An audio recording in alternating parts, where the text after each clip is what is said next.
안녕하세요, 한성우입니다.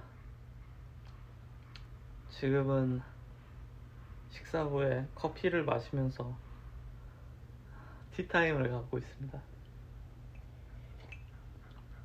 제가 보통 밥 먹고 나서 전화를 해요.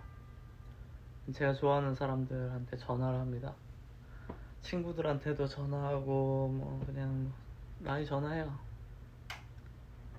근데 제가 전화를 하면은 그런 사람들이 있어요. 어떤 사람들은 전화를 무조건 목적이 있어야만 하는 사람들이 있죠. 그런 분들한테는 잘 안 해요. 왜냐면 전화를 걸면은 언제나 목적형이거든요. 왜? 무슨 일이야? 그런 거죠. 그리고 그냥 편안하게 그냥 수다 떨 수 있는 그런 캐릭터는 아닌 거죠. 그런 분들은. 또 어떤 분들은 그런 것도 있어요. 습관적으로 훈계하는 사람들이 있습니다. 습관적 훈계. 제가 그걸 굉장히 싫어해요. 이 자동 반자동 훈계라고 표현하는데, 여러분들 그런 거 부모님들 많이 하실 겁니다. 지금 뭐 먹고 있어? 그러면은 뭐 라면 먹고 있어? 그러면 라면을 왜 먹어? 몸에 좋은 거 먹어야지. 그런 거죠. 근데 이제 순서가 잘못됐죠. 라면이 먹는 거 자체가 문제가 아닙니다. 라면은 전 국민이 다 먹어요. 근데 라면만 먹으면 문제인 거죠. 라면만 딴 것도 안 먹고 삼시세끼 한 주에 21번 이런 식으로 먹기 시작하면은 당연히 문제인데, 한 달에 한 번을 먹는지 1년에 한 번을 먹는지 모르는 상황에서 라면 먹었다고 이제 타박하는 사람도 있어요. 뭐 부모님이야 그럴 수 있다 쳐도 이제 남인데도 그러는 사람들도 있어요. 습관적 훈계 모드가 있습니다. 그런 사람들은. 근데 이제 보통 습관적 훈계를 하는 사람들은 주변에서 인기를 얻기는 좀 힘든 캐릭터인 것 같아요. 본인들은 모를 겁니다. 왜 자신이 인기가 없는지. 근데 이제 습관적으로 훈계가 막 나가죠.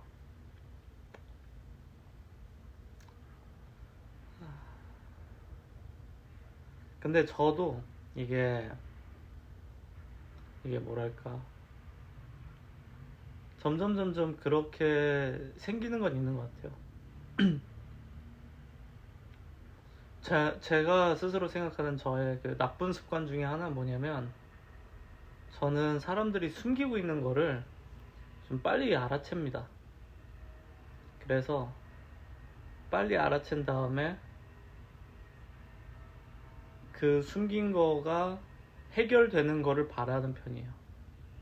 그래서 여러분들 그런 사람들 있잖아요. 예를 들면 만났는데 얼굴은 웃고 있는데 사실은 뭔가 악감정을 품고 있는 거예요, 그 사람이. 그래서 악감정을 품고 있는데 억지로 웃으니까 그 어거지로 웃는 표정 있잖아요. 근데 저는 그런 꼴을 못 봐요. 어거지로 웃는 꼴을 못 봐서 그 사람이 어떤 그런 불만이 있는지를 좀 찾아내는 편입니다. 그러면 얘기를 듣다 보면은 금방금방 나오더라고요. 그러면 이제 점점점 얘기를 하게 되고,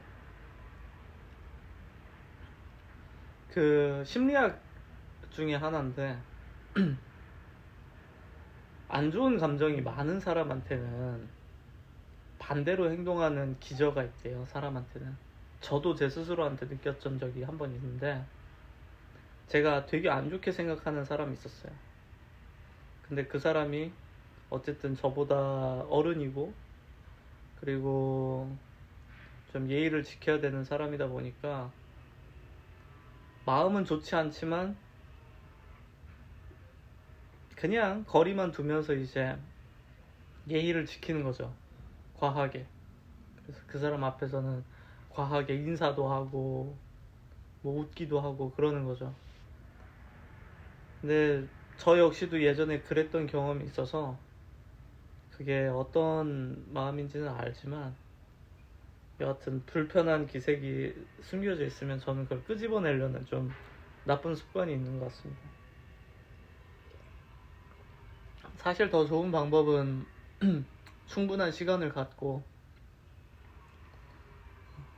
좀 대화도 하고 풀어가는 게 좋겠지만은, 근데 그런 캐릭터는 못 되는 것 같아요. 상대방한테 그 정도 에너지를 쓰고 싶지 않은 것 같아요, 저라는 사람은. 그래서 이 성품이라는 게 인지하고 있어도 고치는 게 어렵고, 인지하고 있지 않으면은 말 그대로 본성으로 가게 되는 것 같은데, 근데 그 성품의 결과가 우리 인생에 그냥 맞닥뜨리게 되는 것 같아요. 피할 수가 없는 거죠. 가령 연예인 중에 엄청나게 독특한 성격이 저는 노홍철 씨라고 생각하는데, 엄청나게 긍정적인 에너지가 막 뿜어나잖아요. 만약에 노홍철 씨가 그런 성격이 아니었으면은 절대로 지금처럼 되지 못하셨을 것 같고, 근데 그런 성품이 있었기 때문에, 그런 에너지가 있었기 때문에 그냥 그것 하나만으로도 연예인이 되고도 충분하지 않았나 싶어요. 그래서 문득 드는 거는, 내가 자동적으로 행동하는 그런 응답들이 있거든요. 누가 어떤 말을 하면 내가 자동적으로 이 말을 하게 되고, 자동적으로 이 말을 하게 되고, 이런 거. 근데 그게 잘못되어 있는 걸 인지하지 못하면 그것 때문에 인생이 고달파지는 것 같아요. 제가 하나 깨달은 거는, 제가 이제 유튜브를 편집을 원래 안 하다가 했었잖아요. 이 영상은 뭐 편집으로 하겠지만. 근데 편집을 안 하다가 해보니까 제 말투에서 불필요한 부사나 표현들이 너무너무 많다는 걸 알게 됐어요. 여러분도 한번 찍어서 해보시면 도움이 될 수도 있는데, 어떤 게 있냐면은 정말, 그런, 아니, 진짜, 그냥, 이렇게, 저렇게 이런 겁니다. 미국으로 치면은 뭐 as you know 뭐 이런 거 같은 거죠. 그냥 어디서든지 쓸 수 있는 말, 그런 것들이 제 표현에 되게 많더라고요. 그래서 지금 의식적으로 좀 줄이면서 말을 하고 있는 건데, 이게 어려워요. 이게 말이 막 팍팍팍팍 나가야 되는데 계속 필터링을 한번 거치고 나가니까 어려운 거죠. 근데 그거를 제가 인지하면서 살면은 좀 더 또렷하게 말을 할 수 있겠다라는 생각은 들더라고요.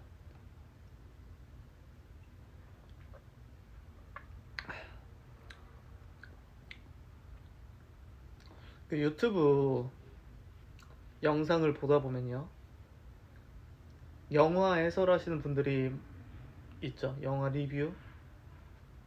근데 그분들 영상을 제가 보면은 몇몇 분들은 문장이 어마어마하게 깁니다.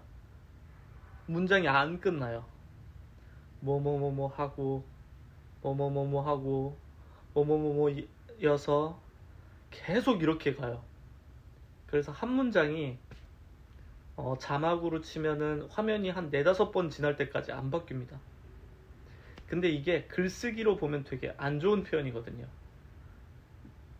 문장이 길어지고 서로가 연관성을 만들려고 막 하면은 이걸 듣는 사람 입장에서 알아듣기가 힘들어지고, 글로 표현해도 이게 무슨 말을 하고 싶은 건지 알아보기가 힘들어져요. 너무 구구절절한 거죠.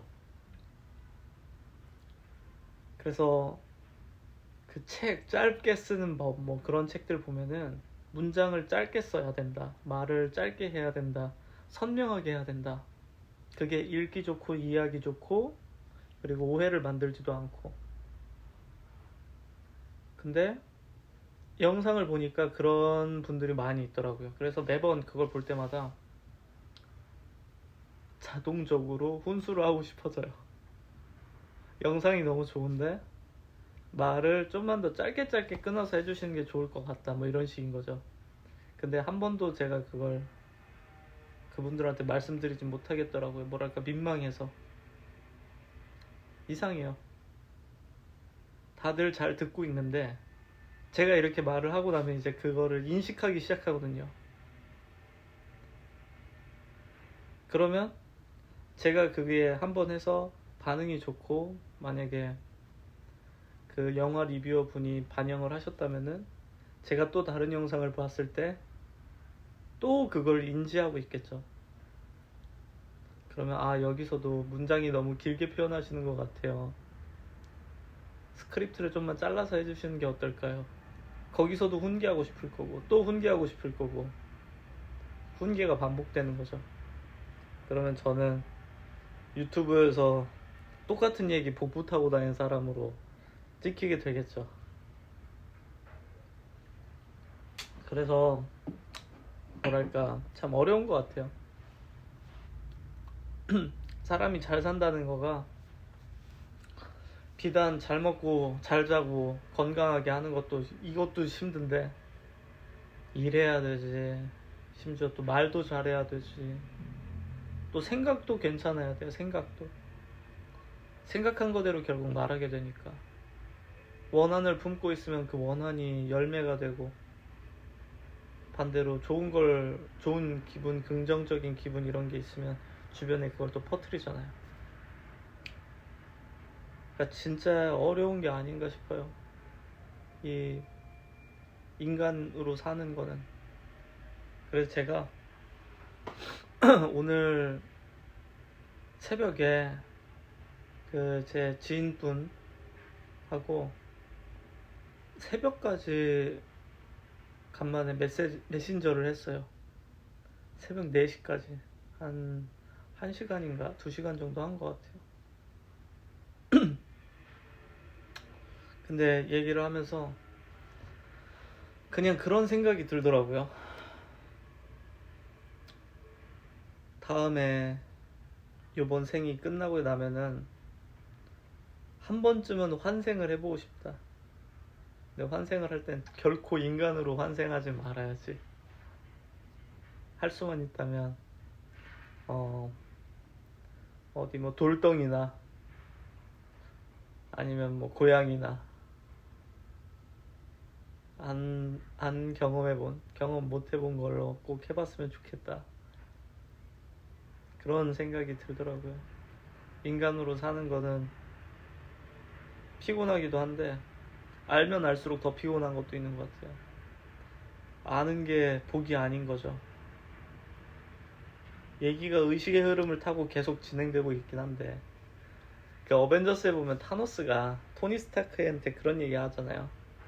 너 혼자만이 지식의 저주에 걸린 게 아니다. 지식의 저주.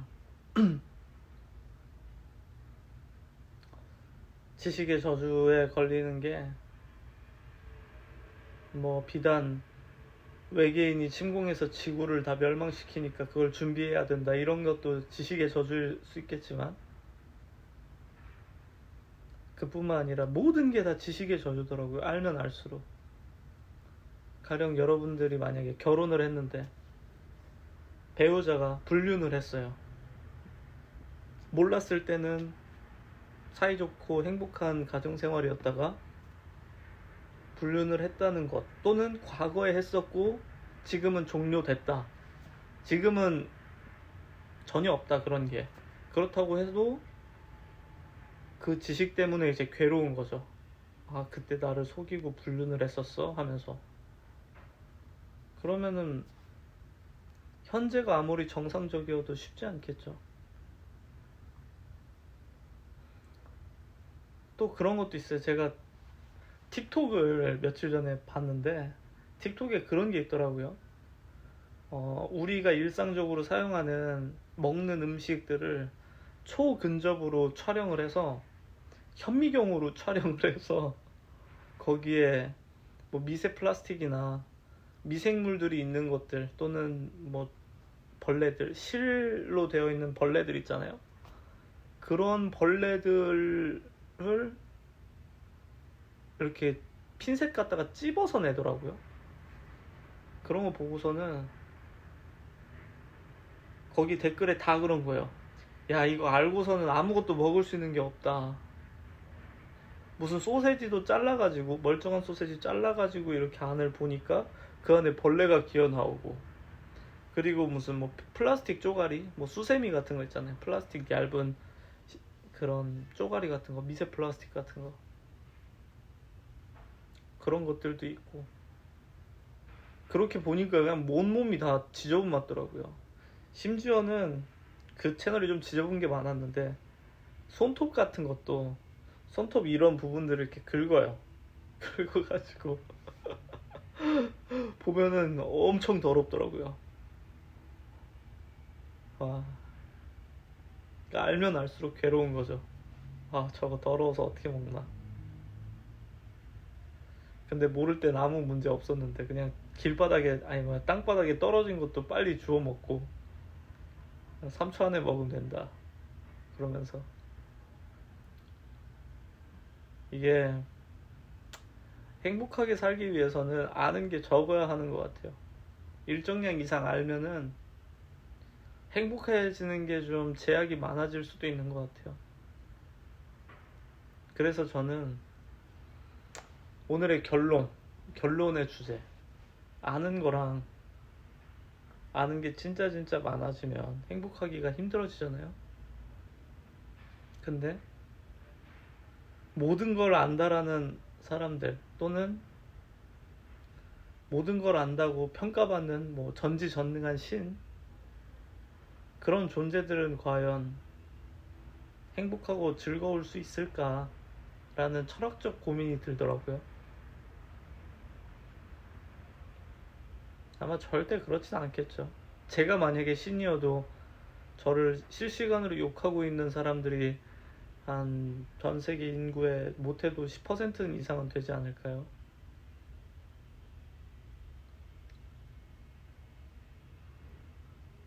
그리고 그런 거 있잖아요. 어렸을 때 이제 뭐 친구가 저 친구의 속마음 그런 거 궁금하잖아요. 저 친구가 나를 좋아하나 안 좋아하나 뭐 이런 거. 나한테 호감이 있을까? 뭐 이런 거. 근데 만약에 내가 친구들의 속마음을 다 알아. 알고 보니까 내 친구들 중에 나를 진짜 좋아하는 친구는 한 명도 없었고 다 뭐 부정적으로 옷 입고 온 게 새로 산 옷을 입고서 학교에 가면은 야 뭐 쟨 저런 걸 사 입냐 진짜 그런 생각을 할 수도 있잖아요 친구들이. 그러면은 이게 아는 게 무슨 의미가 있겠어요. 알면 정말 괴롭죠.